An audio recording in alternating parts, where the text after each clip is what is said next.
How do you get video testimonials after your presentation? What the hell? Seriously, how the heck?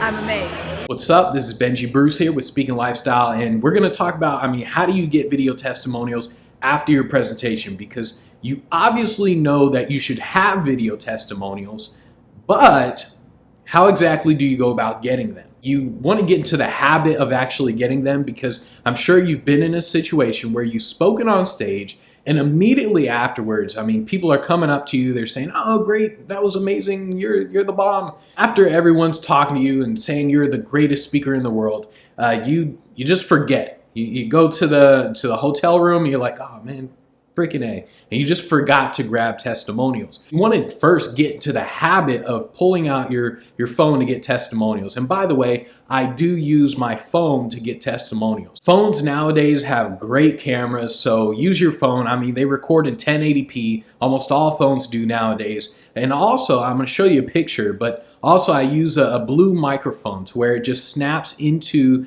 the camera, into the phone, and that way the audio is actually better. How exactly do I get the testimonials? Imagine this. Imagine right after I'm on stage, as soon as I get done, I'm now walking off stage, people usually come up to me, they say, "Oh, that was amazing." I immediately pull out my phone and I say, "Hey, I tend to get testimonials. Can you say that real quick?"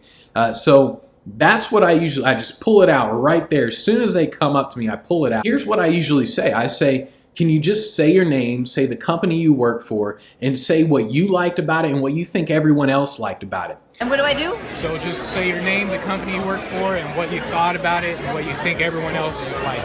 Oh, okay. Go ahead. Hi, I'm Becky Patel, and I'm CEO President of LISI, and Benji was our closing speaker, and he did a fantastic job. All throughout his section, people kept doing eyeballs to me like, "What is going on?" And so I highly, highly recommend Benji. He is the best, and it's a great way to close out an event or kick it off. This does a couple things. Number one, it's just so they say their name. Two, is because you want the company name, especially if it's a very well-known company. Robert, I work for Furniture First. Remax International, one of the vice presidents here. We just saw Benji Bruce. Phenomenal. Here at Aflac, listen, man, we had Benji at our meeting today. Unbelievable. The guy killed it. I couldn't ask for a better event. And three, you say what you liked. That way they kind of go back in their head and think, "Okay, yeah, I like this part." And I say what you think everyone else liked. Man, he killed it. The whole room was jaws dropped, totally awestruck by him. It's awesome. I usually only do this. I say what everyone else liked. I usually only do that part to either the meeting planner who hired me or one of the top level executives of the company. So maybe the CEO or VP, because those are the people who I want them to think about what everyone else thought about the presentation. That way they're like, "Yeah, let's bring this guy back again." Really just want to think that you get back what you ask for. So if you ask them, say your name, say the company, and say what you liked about it, that's all they're going to say. If you say your name, say the company, say what you liked about it, and what other people liked, then that's what they're going to say is, "Oh, other people like this." You get back what you ask of them. Another thing that I usually do is, because my presentations are very interactive and I bring people on stage, I simply look for the people that I brought on stage and I tell them like, "Hey, describe something that you saw me do, or describe what it is I did with you on stage, and just tell me what you liked about it." So that way they're sitting there in the audience, or they're sitting there with the testimonials saying, "Oh man, that was amazing, and I was on stage and he did this thing where, oh man." And "You are so amazing. Oh my God, how did you know I had a purse?" All right, so I was holding the necklace. I have no idea how he knew, but it was in my right hand, so he not only picked me, but he also knew exactly which hand it was in. It was incredible. I've never seen anything like it. And so they're describing it, what actually happened. And those people are usually the most expressive people. That's what you want to do. You want to focus on the most expressive people, the people who just naturally are just like, "Oh my gosh, that was freaking amazing." You want to look for those people. "Oh my God, have you seen that Benji Bruce bloke?" And shut up. That was amazing. There's awesome, and then there's what the fuck.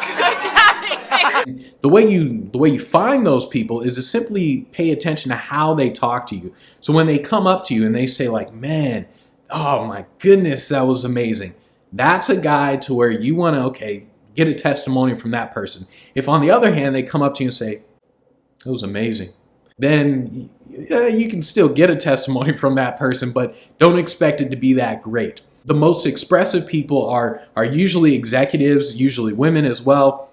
But look for people, the way they talk to you determines how expressive they're going to be on camera. Now, do you take the video testimonial or do you just simply have someone else take the testimonial?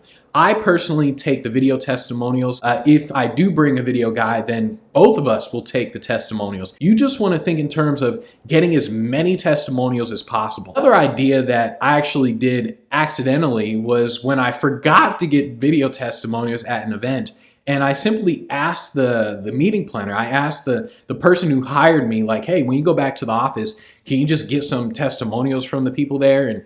And so he just walked around with his phone and he just got some testimonials and sent them to me. You can actually do that with the meeting planner, with the person who hired you. And the reason you want to do this is simply because they need to know the feedback right there and then. I mean, you want them to have the feedback of you to where they can actually see. They're recording this testimonial. They're saying, hey, what did you think of this speaker? And people are like, oh man, that's freaking awesome. That was amazing. So they're getting feedback right then and there and getting you a testimonial at the same time. So you're killing two birds with one stone. Ultimately, when it comes down to getting video testimonials, it's really just a matter of getting into the habit of pulling out your phone immediately after you're done with the presentation and bam, just recording people right there and then. A lot of them aren't going to be amazing. You'll get a really good one every now and again. Use that one. But still, just get into the habit of pulling out your phone and just getting a testimonial. Eric with Aflac, and that was